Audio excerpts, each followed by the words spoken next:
préparer quelque chose de grand. Et ce que nous allons vivre ce soir, c'est son œuvre.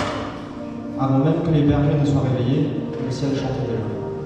Plongeons-nous dans cette louange céleste, pure, puissante, qui annonce la naissance du Sauveur. Gloire à Dieu dans les lieux très hauts, et paix sur la terre parmi les hommes qui l'agrément.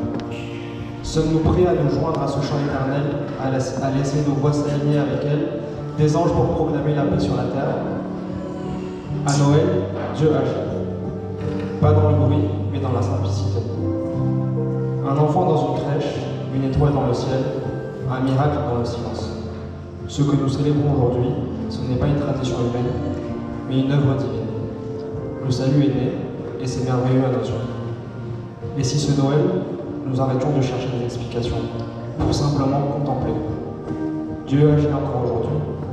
Peut-être pas comme on l'attend, mais toujours comme on en a besoin. Sommes-nous prêts à reconnaître sa main dans notre histoire?